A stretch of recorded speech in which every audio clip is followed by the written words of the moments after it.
Good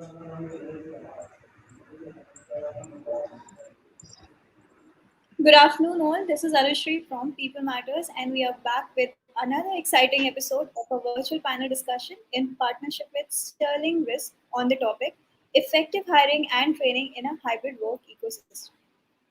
Now, we have heard a lot about great resignation, and I believe each one of us are experiencing it firsthand also. Owing to the current war of talent, the best talent is quickly getting poached. As I mentioned, organizations are witnessing great resignation and losing on the most loyal and skilled talent to the competitors. Recruiting is time consuming, and to build out a strong workforce, we need to find quality candidates, fast pace our hiring process, but at the same time, we cannot compromise safety for speedy hiring. Effective hiring in a hybrid environment requires hiring people with different skill sets and to be more diligent in screening candidates depending on the role offered. And at the same time, the extra diligence cannot come at the expense of prolonged hiring timelines. In this virtual panel by People Matters and Sterling Risk, we will learn how most of the organizations are walking through this tight rope and exploring best practices to get the right balance of speed and diligence during this current phase where there is a war for good talent. And I take the pleasure to invite and introduce the speaker for the session today. We have GV Prasad, who is the CEO India and Head of APAC Fulfillment, Sterling Risk. GV joined Sterling Risk in 2016 and is responsible for service delivery to the clients in APAC through a team of operations resources in India, Philippines, Malaysia, Hong Kong, and China. Welcome, GV. Thank you so much for taking our time for this session. Thank you, Anushri. We also have the pleasure of having in this session Mukta Nakra, who is the Head Human Resources and Sustainability Marks and Spencer. Mukta is a senior HR professional with diversified experience in all business aspects of human resources, including talent management, total rewards, learning and development, employee engagement, and talent acquisition across a variety of industries, including IT, BPO, KPO, retail, banking, and financial services, and edtech and publishing sectors. Welcome, Mukta. Welcome to the session. Thank you, Anushri. Looking forward to this discussion. Same here. We also have Kriti Marla, who is the Director Talent Acquisition APJC Cisco. Kriti is responsible for leading the talent acquisition organization strategies, promoting operational effectiveness, and bringing the best talent for the region through innovative talent approach. Thanks, Kriti, for joining us today. Hey, thank you, Anushri. Looking forward, very exciting. And we also have Sangeeta Ji, who is the General Manager Talent Acquisition at Mindtree, a recruitment specialist with over 19 years of exhaustive experience in strategic planning, recruitment, resourcing, new initiatives, lateral hiring, team management, and market research. Sangeeta possesses excellent listening, communication, and interpersonal skills. Welcome, Sangeeta. Thank you for joining us today. Thank you, Anushri. And before I delve into the session and invite our speakers for a quick Q&A, I would also like to take this opportunity to thank our partner for today's session, which is Sterling Risk, a leading provider of background and identity services. Sterling Risk offers background and identity verification to help over 40,000 clients create people-first cultures built on a foundation of trust and safety. Sterling's tech-enabled services help organizations across all industries establish great environment for their workers, partners, and customers. With operations around the world, Sterling Risk conducts more than 75 million background checks annually. And to our wonderful audience who are joining us today, we have saved time for you to ask your question at the end of the session. So for those who are live, can simply submit or post questions at any time during the session. We'll try to respond to as many questions as time allows. So we have exciting topic to discuss today, and without now any further delay, I invite my speakers for this panel to share their views and reflections on the topic. So, when I start this entire topic about hiring and training in a hybrid world of work, so Kriti, Mukta, and Sangeeta, I would invite you. In the last 1.5 years, everything has changed. The way we work and the way we hire also has changed. So what's the single biggest challenge that you are facing right now, or maybe you have faced in these last 1.5 years in hiring? I think maybe I can go first and I will share, my thought process, right? So I think, Anushri, in your introduction itself, you did indicate that, there's quite a lot of things have changed, right? and reshuffling or the great resignation is real, which means that we have seen the change the whole talent market undergo in the last 18 months, where everybody, right, including the organization, the talent pool, everybody is rethinking about what how they would like to see, right? So there's a lot of a lot of fact about what need to change. I think because of that we see that fierce competition, and I think that itself poses a lot of challenges, the way we hire, the way we retain, and also way we attract, right? So for me, I think that biggest reshuffling which is happening in the market, which is causing the entire the fierce competition, is what has been the biggest challenge, right? I think before we went live, we were jokingly talking about how it is difficult to even hire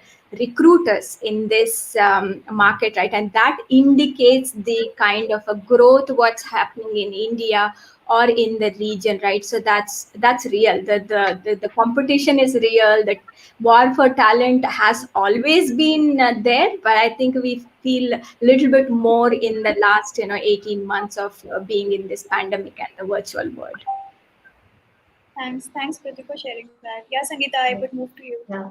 Kriti, I can't agree for more for each of the points that Kriti said. There is definitely a war for talent. There's definitely a war to find the best of best fit for the organization. The overall, there was a predictive model that we were able to do when it comes to people conversion joining the organization. Today, I think we are not able to really have a thorough say of saying this talent will come and join. This is going to be my conversion ratio.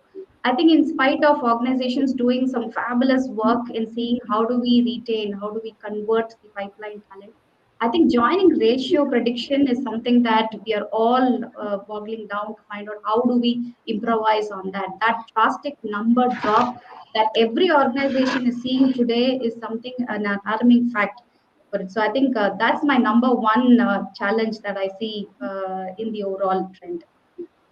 Right.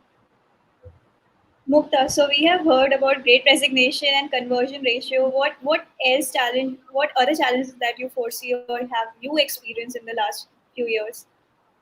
Sure. So I think top two have been spoken about, but another interesting challenge that we faced is, the face of the business is evolving, Anushri, and businesses are starting to look and feel very different. So one, of course, the war of talent is very prominent, but also how are organizations evolving their employer brand to continue to align with what its existing employees want, but also to attract the future skills and talent that are needed by the business.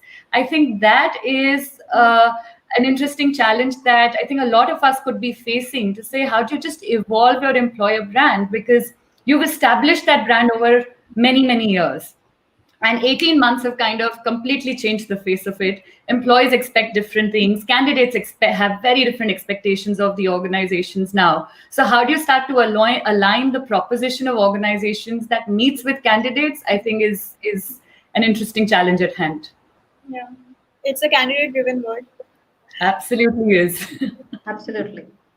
So, Jeevi, we have heard the challenges that Kriti, Sangeeta, and Mukta have shared, and you belong to that industry who is enabling these organizations to really overcome these hiring challenges. What are some of the hiring challenges that you have seen in the recent past, which are very different and belongs to this current context of work? Well, Anushri, I think some of the challenges tend to overlap between what Kriti, Sangeeta, and Mukta have already shared, because end of the day, we are also on the war for talent, right? We want to hire the right set of people. We want to hire them fast, get them onboarded fast, and get them going. So I would say that there are probably three broad challenges that we see in the present context. The first thing is to get the right person for the job. And I think the definition of the right person has undergone a bit of a change, because it's no longer just about having the right skill sets from a work perspective, but it's a lot about attitude, mindset, the flexibility the person can exhibit. Because if there's one thing which the pandemic has taught us, it's taught us that there are certain employees and certain staff members who will always do very well, no matter what the scenario might be, which might not be the case with some others, basically. So I think the entire emphasis of trying to hire for talent who come with a high level of adaptability and flexibility and who are more self-driven, I think the need for that is gone up. So that's increased the quantum of challenge organizations have. The second aspect is obviously the policies because, as you rightly say, there are different preferences that employees have at this point of time.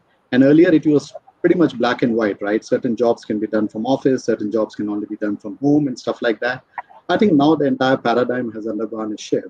Therefore, I think organizations, including Sterling, are trying to make sure that we introduce policies which are striking the right balance between attracting talent and also keeping the business priority and the requirements in mind, basically. So that's the second thing. And the third thing is predominantly about the speed of hiring.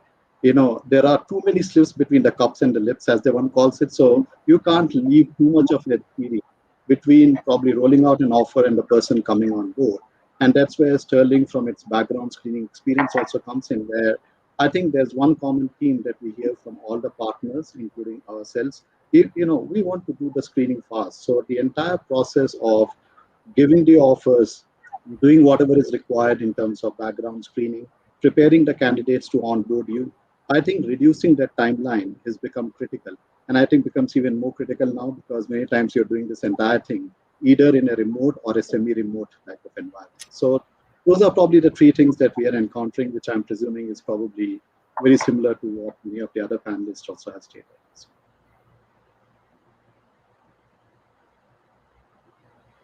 I think Anushri, you're on you're on mute. mute, Anushri. Yeah. Oh, I'm so sorry about that. It's another challenge of hiring virtually. GV, I would stay with you on this. You mentioned about the speed of hiring is also very a critical factor when it comes to hiring. And Sangeeta also mentioned about the conversion ratio of hiring. But while when we talk about the speed of hiring and the conversion ratio, there is a very important aspect that is in front of us when it comes to remote or virtual hiring in a virtual ecosystem, which are parameters like fairness, transparency in the hiring process. How has the remote and virtual ecosystem has impacted that?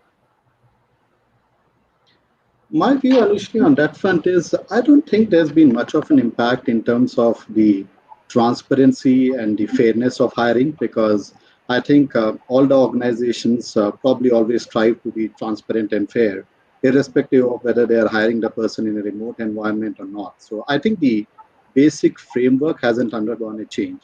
However, what I feel has undergone a change is a need to communicate more effectively because it's just much more easier and many times much more transparency comes in when you are talking to a person face to face. You're probably sitting in the same room and stuff like that. I think it becomes a bit more complex when you're in a remote environment, including even as simple as explaining somebody the salary breakup of what compensation they should be expecting, or in fact the entire activity of how their entire onboarding experience and everything is going to be once people come on board. So I think organizations have very very quickly, at least that's my view, adapted to the aspect of trying to make sure that they focus more on communication. They emphasize more and more in terms of some minute factors which earlier were probably taken for granted, and take care of the entire aspect of fairness and transparency. Otherwise, I think every established organization was always having some good robust processes, and I guess they pretty much continue on the same and build on that approach. Kriti, Sangeeta, Mukta, would you like to add to it? That's so true. In fact, in terms of what GB just mentioned, uh, one more addition to those points is we have in fact done a lot of revamp and enhancements in the overall way in which we hire. Maybe introducing more of proctor-based digital assessment systems, more of AI-based tools and techniques, which has kind of helped us to elevate the overall selection process, and by and large also helps us to reach a larger spectrum of people than in the old way of the drive methods of hiring. So that has definitely showed us an elevation in terms of reaching out more talent in a faster pace, I would say. Yeah. And And I just think uh, go ahead, Kriti. yeah, maybe on top of what GB and Sangeeta said, they did actually cover the aspect of the communication and also the assessment which I agree. And one of the other thing which becomes very, very important, which was already there existing even in, when we were not in a virtual world, but it becomes more and more critical and important, is like, how do you coach hiring manager and interviewer, in this scenario of virtual world, right? Because when we switched on the virtual world back in March 2020, right, that was a new for them as much as it is a new for candidate as well. So I think organization had to really invest in time and effort to make sure that the recruiters become that coach to the hiring manager and interviewer. And we also introduced and built in a lot of tools and resources to make sure that they understand, what's the difference and how do they need to, bring in that experience aspect and the engagement aspect even more. That's something I just wanted to add on top of what GB and Sangeeta mentioned. Perfect. And just building on that, I think in the same spirit, I think most organizations would put enough emphasis on the consistency of practices that you put in place when you're hiring people, right? So I think this has now become an integral part of the hiring process, that you make the process absolutely consistent. So every candidate must go through the same process, the same question. Because when you're interviewing virtually, the human judgment has to go down. You don't necessarily tend to understand the body language, how people are reacting to your questions, etc. So the softer aspects are starting to get blurred. And hence, I think, as Sangeeta, Kriti, and GB said, the emphasis on tools and digitalization to kind of reduce that, aspect on, or dependence on human judgment, and focusing more on consistency of the process is probably an important aspect to kind of consider fairness and transparency in the hiring world. Right, right, right. Thanks, Mukta, Sangeeta, and Pindu for sharing that. And thank you, Jay, for setting the tone for this question. But I would like to add one more point here. We have been talking about speed also. We're talking about transparency and maintaining that fairness in the overall hiring process. But given the fact that we are operating in a virtual setup or a remote setup, and there are, a number of hiring that's going on in the organization in that virtual ecosystem, there are certain risks that is associated in hiring. So if your organization have taken any step or implement any process to minimize those risks that really maintain your corporate culture or protect your brand of an organization? If you could share or reflect on this. So probably I'll take that question, Shri. See, we have implemented a lot of change in the overall spectrum of hiring that we do. Right from introducing an AI-based selection in terms of screening of the whole profile, the moment the job requisitions are made, the job description is ready, it gets converted automatically into question and answer kind of a thing. And it gets pushed across to talent who are available in various sourcing strategies that we have, and selected talent come back to the recruiter in the form of a thumbs up of thumb or a thumbs down kind of an imaging, wherein the screening process is much smoothened for the recruiter part of it also. So from there they go through the entire selection process. So we've introduced a lot of proctor based digital assessments, both for communication skills or kind of programming skills. So that kind of helps us to elevate and give a sense of equal judgment for all people and as well as all opportunities. So that way we've kind of introduced a lot of filtering mechanism which helps us to kind of find the right talent from the large pool that we have. Maybe Anushri, I can talk about one of the things which we have introduced in Cisco. Not really during the virtual world. We had introduced this one 3 years back, and definitely it made our life easy during the virtual world. Is what we call it as a blind hiring practices. Basically, we have removed the CV out from the process, and the intent and the objective of doing that is really to remove the biasness which sometimes exist in the selection process, right? Which could be conscious or unconscious, but we all are human being, and we tend to actually hire similar folks like us, right? So that was the intent, and we introduced this quite a long time back, and the data outcome really shows that by introducing that we are actually able to hire there is an increase in the diversity, not just from a gender perspective I'm talking about, but then we are hiring from a very different set of organizations, so that diversity has come in. Like today in the virtual world, the demography is no longer exists, but then even much before the COVID hits, we were actually able to tap some of the location, very remote location in India, which otherwise was not really possible if you were looking at if you were like prioritizing CV as your first initial criteria, right? So that is just one example of how that brings its fairness, and also it prioritizes the skill rather than the background or a domain or any other factors. It becomes really negligible, or it doesn't really prioritize. So that's one example I can quote, and the other example is really, it's a very simple thing, but we have seen being very very effective. Is like the job description is a very important factor of showing or positioning your organization to the candidate, right? But then sometimes the tone and the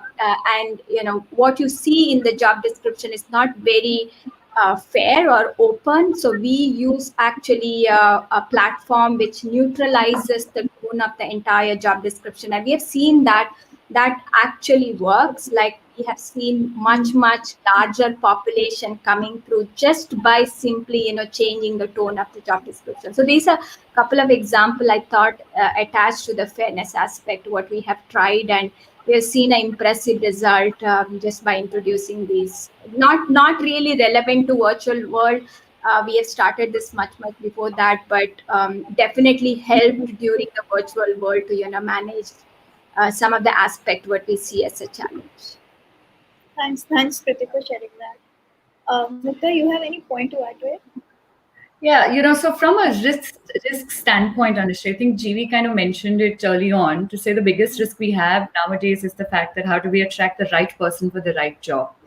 And I think there are a lot of aspects that kind of contribute to the functional capabilities or the soft skills. But I think one of the biggest risk we have right now that we anticipate is hiring that right culture fit in the business.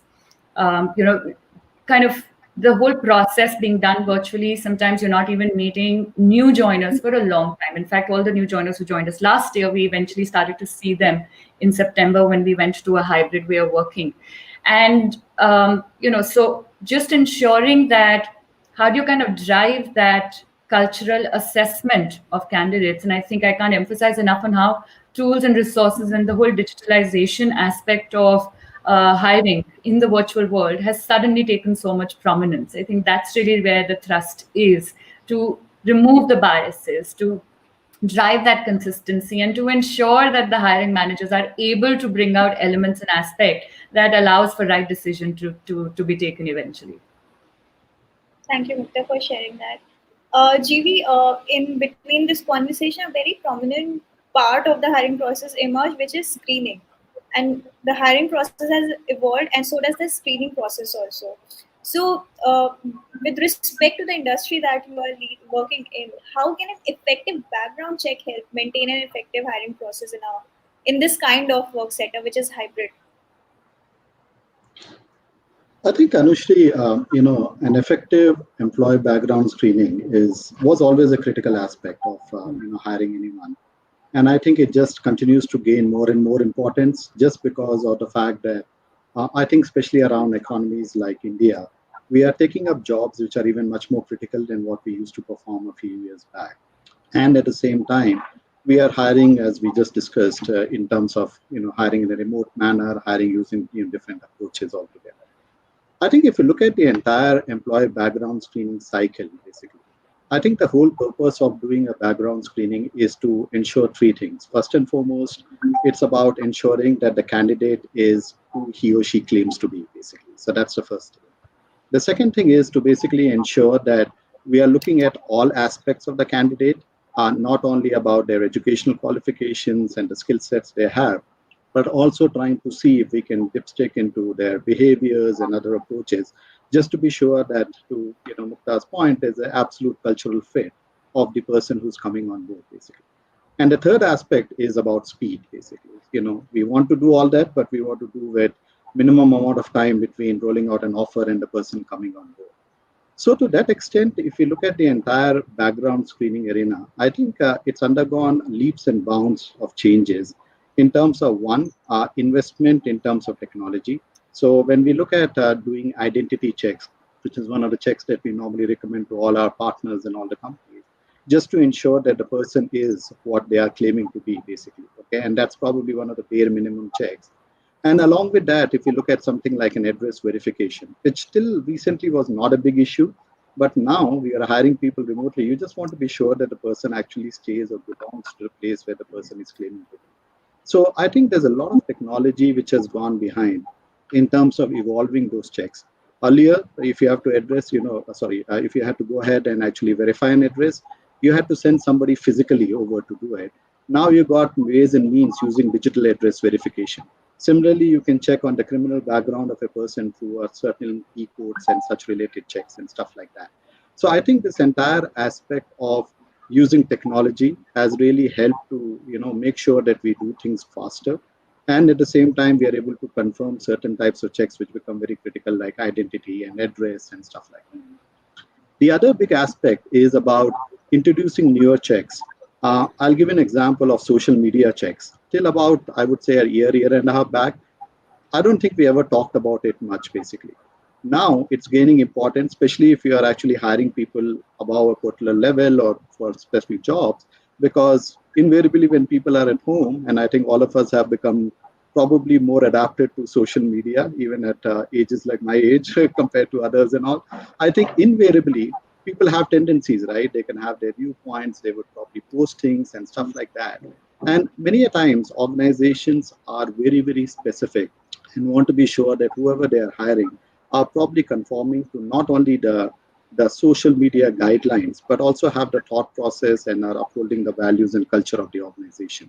So I think that's given rise to us as background screening companies to think in lines of introducing newer products, as we call it, like social media checks and stuff like that, which is also enabling the companies to probably get a more holistic view of the candidates that they end up hiring or recruiting. So I guess that's the big evolution which has happened. So it's a combination of technology, combination of newer checks, and I would say more innovative ways of how we can work and coordinate on things. The final thing is about the platforms that we use. Because earlier, when people were hired and it was an office, it was easy, right? You have to initiate a background check. People can come to the office, submit all their documents. That can be uploaded in the system for the checks to happen. Now, the recruiter is probably sitting in place X, the person who's getting hired is in place Y, and the screener is in place Z, basically. So I think that requires, again, an integration from a systems perspective so that people are able to have a sort of a common interface wherein they are able to sort of communicate with each other, upload the related documents, and carry out the entire screening process in a more effective manner. So I would say that's probably the journey that I think most of the screening companies, and surely Sterling has covered in the last year and a half and two, to try to cope up and make sure that we continue to partner with most of the organizations that are on the hiring spree, like all the other panelists who are representing some very, very big brand names over here. Thanks, JB, for sharing that. Absolutely, I love your point that this entire process is a journey, and we really need to get technology to work the best for us. On that thought, Kriti, Sangeeta, and Mukta, I have a question for you. Given the fact that we talked about background checks, and Mukta, you mentioned about recently the people we are hiring. There are times when we are not even able to meet the new joinees for months, and for some organization, it has been years. So how are you making sure? How are you leveraging these background checks for to understand or to make sure that you hire talent with the right identity and skill sets? Very, very pertinent aspect of the hiring process nowadays. And I think there are studies that kind of show that post COVID, there is an increase in the number of failed background checks as well. But I think as evolved organizations, we've had those processes in place. I think now the thrust has been a lot more on ensuring the ecosystem of that enables this in a more digital manner exists. And I think apart from just the aspects that GV kind of very rightly pointed out, the identity of the person, I think, is so important, because you're not meeting them. You don't even know, are they really who they are, right? You're no more checking a proper identity document also, because it's just coming to you digitally, and there is enough risk involved in that. There is a lot of fabrication that can happen online, right? So I think that whole integration of, where the recruiter is, the partners that you work with, the whole digital process has to be extremely strong in the back end, because integrity, I think, in any organization is something that's a given. As a professional, it's a given, but also an important aspect of how you integrate it in a manner that you're bringing the right set of people on board. So I think that plays an important aspect. But one of the things that we started to do was, we started also the informal checks before the offers were being released, right? So just understanding from the industry network to say, do we have in our network? And I think, like, social media kind of helps us connect with people who know this. It's becoming a much smaller and way more connected world. So just ensuring that somewhere in our network, do we know anybody that we can tap into that can give us a little bit of insight into the personality of this person and really confirm who they are. And really leveraging our internal hiring channels to ensure that, there are far more referrals that we kind of utilize as a channel or to hire, because that gives you a confidence that, since it's coming from known areas, the source itself is known to us, there is a lesser risk involved. So I think it's a combination of the digital aspect that GV kind of went, a lot in detail around, but also kind of how do you kind of create that knowledge system around yourself to be able to tap into to get the right insights about candidate is equally important in the current times. Thanks, Mukta. Yeah, Sangeeta, I think you were wanted to share True. something. Yeah, one of the best point that from the point that GV said, the speed at which the whole check has to happen is very essential in today's market for us. We at Mindtree, we have an integrated platform which kind of captures the talent information right from the time we have the first interaction to the onboarding process per se. Today, it is very truly said the organizations are willing to do that kind of an infrastructure investment for this, because it is very, very essential that after all these checks and balance, the talent walking in is actually the apt and the right and the same person whom we have been handholding right from the beginning. So we kind of look at platforms which kind of crawl into the EPFO or the ITRB kind of documents, which kind of throws back and gives us the true identity of the talent. So couldn't agree for more. Definitely, we will have to have a stronger system in place to have this entire check and balance done properly. Great. Thanks, Sangeeta. Very valid point. Priti, I'll come to you and understand your reflections around it.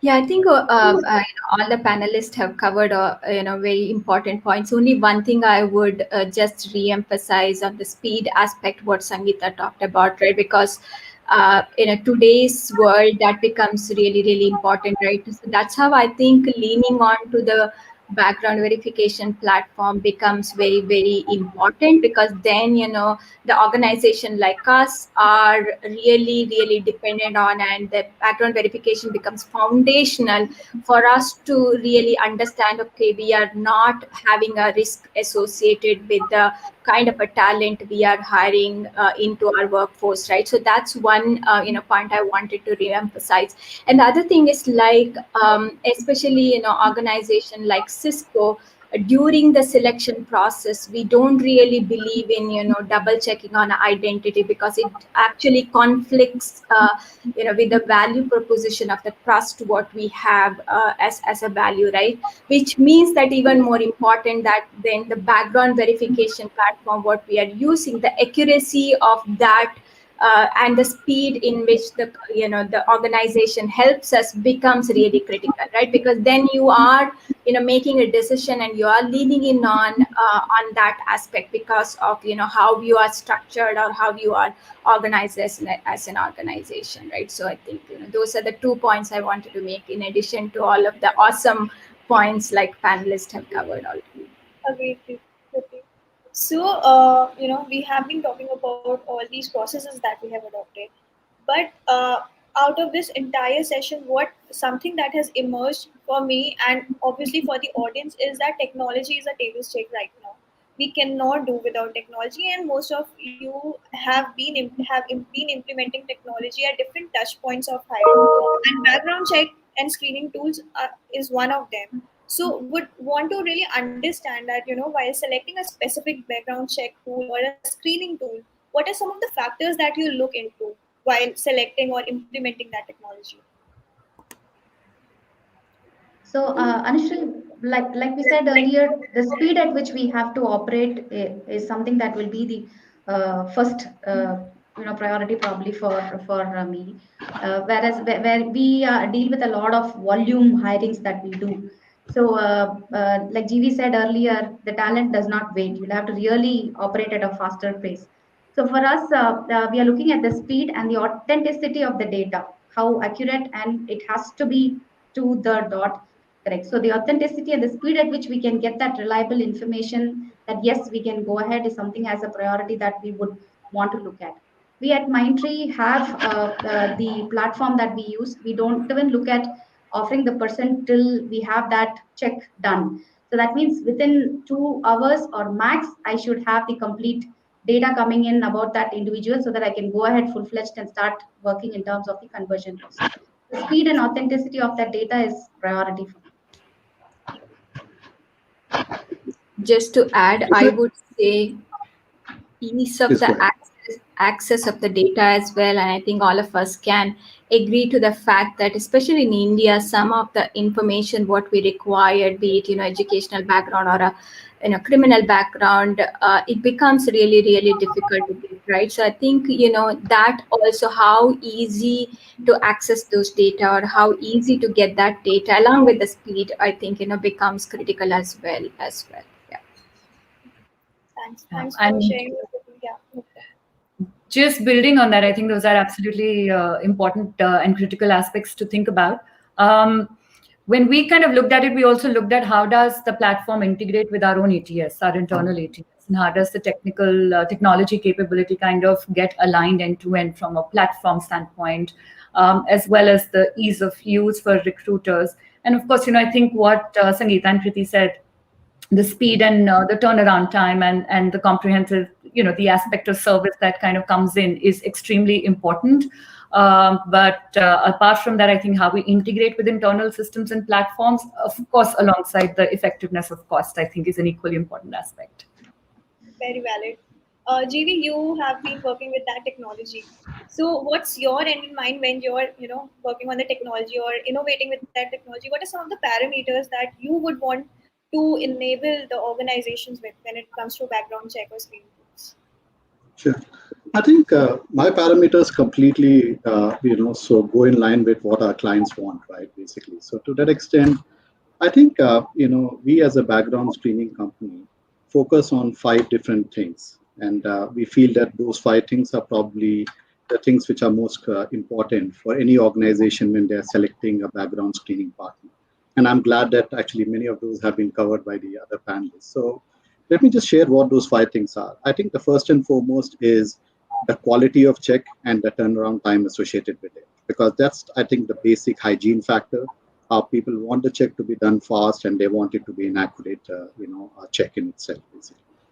The second aspect, which is very important to sort of consider, is the compliance aspect, because it's critical. We are dealing with very sensitive information. Sterling is a global player, so we are dealing with different markets which have very different standards of what we call as PII, personal identifiable information, and things like that. So to that extent, I think it's important that one is working, and as a screening partner, you are ensuring the highest level of compliance, be it in terms of your platform, be it in terms of the way you're conducting your business and your interactions, to just ensure that you're keeping yourself and the partners for whom you're working in a good light from an overall compliance and legal perspective. The third thing, which is probably very critical, is this entire aspect of the platform itself. And I think that's where, to also Mukta's point and Sangeeta's point, the whole integration part to the ATS of our clients, and also ensuring that the platform is robust enough to be able to provide features like self-service. because most of our clients now don't want to depend on us to tell them where do we stand on their background checks. They want to be in a position to dip into the data and dip into our platform, get their reports, know what's going to happen because they probably have some hiring deadlines and onboarding dates to look into. So I think this entire ease of what type of platform or technology you're working with, right from integrating and being able to work on a day-to-day basis, is I think the third factor, which is again a very, very critical factor in itself. The fourth thing that what we have observed is also in terms of your ability to perform checks, not only in one region, but multiple regions, basically. So I think like all the panelists who are here, their organizations don't operate only in India. And many of them probably would be carrying the agenda of carrying out the hiring process, not only for the hirings which are happening in India, but probably maybe some other parts of Southeast Asia, could be Europe and other places. And more often than not, what we see is that clients do not want to go for multiple partners to say, hey, for my Singapore checks, I'll go to person X or company X. For India, it's Y, and then for Europe, it is Z, and things like that. So I think the ability to be able to perform those checks under the same contract and the same umbrella, if it's been driven as a one central program, is something again which is very, very critical. And that's where organizations like Sterling obviously come in the forefront, because when we go back and talk to all our partners, whether it's existing or prospects, we talk about the fact that we can be a one-stop solution for you for all your checks across the board, basically. So that's the fourth aspect. And the fifth aspect, which at times is not spoken much about, but I feel is very, very important, is the professionalism. Because when the background screening company is interacting with the candidates, in a way, the background screening company is acting as an extension of the organization which is hiring these candidates. So therefore, it's also important that the way they are able to communicate to these candidates, because you have to have touch points with the candidates. You might be needing some missing information, you need some clarification on a point and things like that. So the entire professionalism of how the background screening company is carrying that out, in a way, could also reflect the professionalism with the overall organization which is hiring is demonstrating, basically. So that again is a very, very critical aspect of what to look at. So broadly, I would say it's obviously about quality and speed. It's about compliance. It's about having the right type of platform and technology tools. It's about ensuring that you are able to provide coverage and checks, which is a bit more global than located in one particular area. And finally, it's about the professionalism in terms of how you interact so that you can ensure that the candidates have a great experience before they even onboard a particular organization. So I think those are the things that we see as a common request from our clients, and which is what we continue to work upon as probably what I call as the five testaments, five sentiments in terms of what we need to improve upon, basically. Thank you. Thank you for sharing that, GV. Those were really great points. Now, I would like to take a step forward. We were talking about screening and attracting those candidates. But what happens when you really onboard them? Because, Mukta mentioned, and we all agreed that even the new joinees, there are times that they are not able to meet their immediate managers, the line managers, and their teammates. So, what are some of the steps that you have implemented, or you look at evolving your onboarding and training process in the current context of work, so that it ensures optimum output from the new hires? So I'll probably take that question first, Anushri. See, we at Mindtree look at various avenues in which we can keep in touch with the talent. So we call it as a four-step communication process within the system, where right from the time the recruiter identifies the talent, we ensure that the pass of that communication happens. Sometimes it is over communication. That is okay. Let the information flow happens. So from the talent supply person, it moves on to whom we call as the once the offer is rolled out, it comes to the post offer engagement team, where we call them as a poet team internally. They take the talent, keep in touch with them, give them data, information, policies, processes, and keep them warm in terms of the entire engagement. From them, the onboarding team takes over. The onboarding and assimilation is a very detailed process that happens. So the talent is not lost in any of these processing channels. So once the onboarding, we repeat the communication, the processes, policies, so that they do not feel. And more the reason that it is a virtual world, they have their right contacts, they have their right connects. Who's my admin? Who's my reporting manager? Who's my resource manager? Whom should I reach out for these policy? And we also have the last person who becomes the buddy of that talent, so that it at least takes 6 months for the person to actually get well assimilated and understood in terms of what the organization is all about. So the buddy handholds the talent for another 6 months period till they completely settle and get assimilated in the system. See, these are some of the things that we do. Apart from that, we have a bot which is readily available in Teams. Any questions you have, you don't even have to wait for asking a person. You just type that question, and we call it as one mind tree, where it kind of talks any question. When is the next leave coming up? How do I go about submitting my timesheet? So these are all questions. So the bot kind of answers and gives them immediate information on any policy related or anything that for that matter. So these are things that we have implemented here.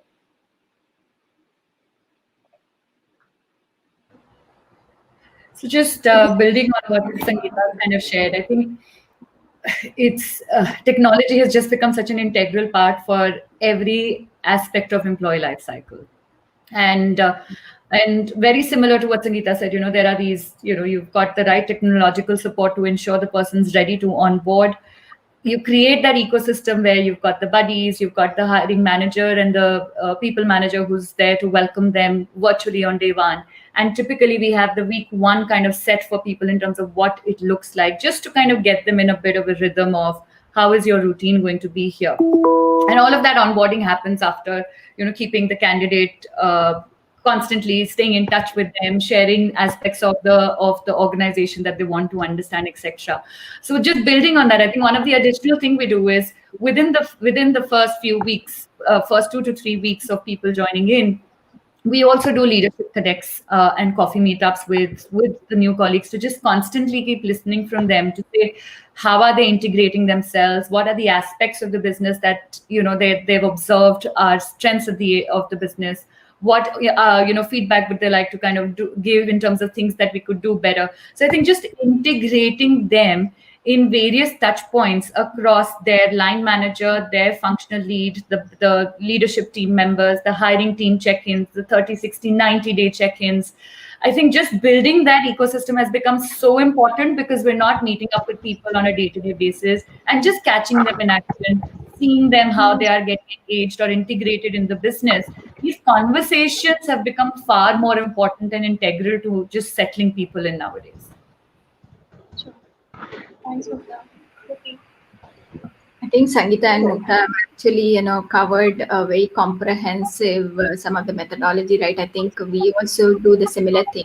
But what is important and what has become like, more and more prominent in virtual world is like, it's the same, when you were in office, right? You were giving the similar experience, right? But what has made the virtual world even more difficult, I think it's sometimes that creating a smaller moments, right? For example, when you are in office, like having a fun as a team or a corridor chat, to bring in that lighter moments, right? It's not really possible in the virtual world, right? Because even to create that moments, you have to set up, invite, right? Becomes a little bit structured, a little bit, formal, right? I think how do you bring in those smaller moments even in the limitation of the technology and the virtual world? I think that is what is we do, some of the simple things to create those moments, so that with all of the other structure, all of the other buddy programs and the leadership connect and things like that, it becomes like a 360-degree to assimilate them and onboard them into our culture, right? I think that aspect I just wanted to. Thank you. That was a great point. Thanks, Steve, for sharing that. And GV, before we start taking the audience questions, one last question to you. Can you share some insights on how getting associated with a screen partner can add value to any organization's hiring and onboarding process in the current evolving world of work? Well, honestly, I represent a background screening company, so I would say that it adds a lot of value, undoubtedly. Uh, I would I would say that there is absolutely a need to carry out background screening. At least in my mind, there's no doubt about it. I think what is important is to understand what your needs are, and it could probably vary very, very drastically from organization to organization. and also at times vary in terms of the profile of people that you are hiring.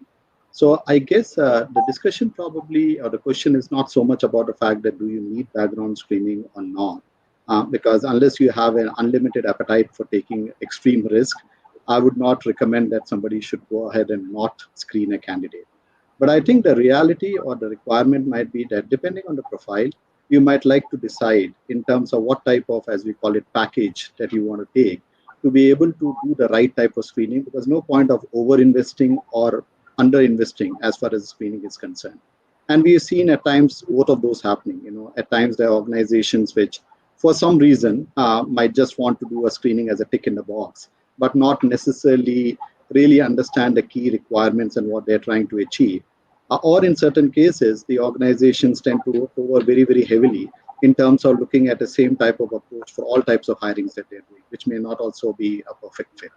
So I think what is probably required is to actively engage with your background screening partner and look at opportunities in terms of what is the industry you are in, what type of profile you are hiring, and therefore you might take a requirement to say what type of packages work well. Basically, I'm just looking at Mukta over here for Marks and Spencers. I'm sure when you're hiring some temp resources to be part of your, say, retail store for 3-4 months festive period, the hiring or screening requirements are probably very different than somebody whom you are hiring as a very, very permanent employee who's going to be part of your establishment for a longer period of time. And I think as long as one is having those conversations and deciding the right type of approach, probably the end result is going to turn out to be what one wants it to be. Thanks, GV, for sharing that. I think this has been a great conversations, and we have received a lot of questions. And I would want to pick the questions that we have received, and it's in line with GV what you just mentioned about hiring contractual employees. And Mukta, we are going through that festive season where there's a lot of hiring done with respect to contractual workforce. So I would like to understand from you. We have received a question. What are some of the implications or risks that one can face while hiring contractual or gig employees? I think, Sujit, please go ahead, Mukta. no, go ahead. Okay. I'll build on what you share from a business standpoint. No. I was just about to say that again, it's not so much only about contractual employees. I think there is an inherent risk if you are basically looking at hiring people without at least checking on some basic things. Identity of the person, criminal background to ensure that there's no criminal background of that individual. I think those two, come to me as like the most bare requirement, because no matter whether the person is contractual, whether the person is full-time, whether the person is sitting in your office or is at a store of yours or with another technology partner of yours, you don't want your company image to be tarnished by virtue of somebody who, for whatever reasons, unfortunately is having a criminal background and stuff like that. So I would say that those are probably the bare minimum checks.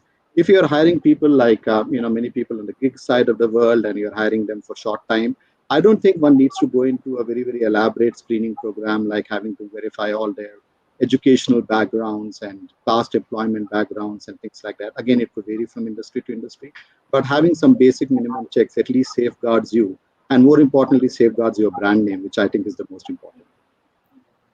Sorry, Mukta, please go ahead. No, you've kind of hit the nail absolutely right. So it's, I think it's basically what's the risk to the business. I think that kind of answers what checks you need to kind of put in place. And for our frontline, irrespective of whether you're a contract employee or a full-time employee, the frontline people, because we don't necessarily have a lot of criteria around, the profile itself. The two aspects that GV mentioned about, your identity and criminal check are basic checks that we need to do for everyone. And that's to ensure, it's not just the safeguarding the interest of the organization, but also it's thinking about our customers and ensuring that we create a safe environment for them as well. And there are certain roles that we actually do some extra checks as well. There are roles that requires licensing with different kind of authorities. There are roles that require working, in a space that is kind of not necessarily the easiest to work around. So there are, so it aligns with what does the organization want, where are the risks that are sitting in the business, and what are those aspects that need to be managed from a background standpoint. And To me, hiring whether full time, contractor, part time, it doesn't matter. It's very, very role driven. Yeah, sure. Thanks, Mukta, for sharing that. We have another question, which is with respect to selecting a screening tool. And given the fact that cost is also one of the important factors while selecting a screening tool or technology, we have received a question which is about, what about the companies like early stage companies or startups which do have very small teams and cannot invest heavily in background checks? What kind of tools, or what are some of the options that they can adopt? I think I can take that question, Anushri. So I guess it's not mandatory to make heavy investments, including even investments like trying to integrate your ATS systems to, say, the platform of the background screening company and stuff like that. I think some of them come in very, very handy if you're talking about large volumes, and obviously depends also on how established you already are. So I think if you are one of those organizations which is just starting its journey, you want some basic checks to be done. I think from a Sterling perspective, the proposition we have is that you don't need to make any technology investments from your side. You can probably reach out to us, let us know what type of checks to be carried out, and we pretty much take care of the entire thing from an end-to-end perspective, right from ensuring that we are, you know, putting all the requests into our system. We carry out the background checks on behalf of obviously our client, and then give the results back to you so that the company can take the required hiring decisions basically. So I think there are very, very flexible and very, very low cost solutions that are available, which can even be implemented like in a very, very short period of time basically. So I think depending again on your background screening needs, one can surely engage and have those particular conversations. But yeah, uh, don't be worried if you're one of those companies which has just started that you need to make some big bang IT investments to get your screenings done. Uh, I would just say reach out to us and we can give you a very, very simple and straightforward solution to implement. Perfect. Thank you, Jeev, for answering that. Anita, I hope that answers your question. There's another question, and I would like to direct that question to Kriti, because Kriti, you mentioned about it's not only the talent. We are not only facing the talent crunch, we are also facing recruiters crunch also. So we have received a question which is about, are there any programs or skilling um, initiatives that you have implemented for your recruitment team to hire in a current context of work, or maybe when you are facing this recruiters crunch in your organization? Yeah, I mean, it's very fascinating, right? Like we always support the business on, how to solve their problems in terms of, when we go hire the talent, right? And the last 1 year, actually, we had to implement all of those programs to our own team to, to be able to actually train ourselves, because things have changed, right? I mean, we had to look at how we are concentrating on some of the skills which becomes very, very critical. It's not about the domain, right? I think we talked today's discussion as well that things are changing, which means that the transferable skills becomes more and more important, and how we are able to adapt to that, right? I would say some of the things we have done, because even in the hybrid world, for a recruiting team, right, how do you engage, right, the team? And there is that fierce environment which can become like a push and pull, right? So we do a lot of recruiter marathons. That is something, have the way it works is like both ways. It helps to engage our own team, also helps to go after the talent and help the business, right? So that is something I can talk about, because we also need that creative ways to keep our team engaged and also have fun. And that's something really, really works, which is, yeah. Thanks. Thanks, Kriti. And one last question that I'll pick, and I'll direct that question to you, Sangeeta. IT is one of the organization or industry that is going through a number of hiring spree, be it and across levels. There is a question about what are some of the parameters that they are checking, or you are assessing while hiring a leader for a leadership position, because leadership has completely changed and there are a lot more expectations. So how do you assess them in this current context of work? Sure. Thanks for that question, Anushri. When it comes to leadership, the selection process and criteria itself is quite different. I'll talk about Apart from the evaluation that we do, whether it is a technical role or it is on the business side of the role, we also introduce something called as a case study round, where we kind of discuss with them a real time scenario of a situation, probably a project that is over or happening, and as close as it, we give them a case and we see their response to that case. How is the so this helps us to kind of build in their competency of their reaction to a given case problem. So that is one that we do. And we also do an extensive refs check when it comes to leadership hiring. It becomes very essential to see how have they been on the software aspect as far as their team interaction, client interaction, their own presentation or responsibility, how has been their performance, their ability to convert projects successful, and their ability to take care of the team and then move forward as a leader. So these are all some of the things that we do and change in the evaluation process by itself so that we know that we are looking at the right talent for the organization. Thank you. Thank you, Sangeeta, for so much for sharing that insight. And in fact, thank you all our speakers, Sangeeta, Mukta, Kriti, and Jeevi, for those great insights and reflection. I'm sure that would help our audience to hire better and hire faster. And with this Q&A session, we are going to wrap up today's session. Once again, we thank our partner Sterling Risk, who helped us curate this entire agenda of the session, and our speakers for their invaluable information that they have shared with us today.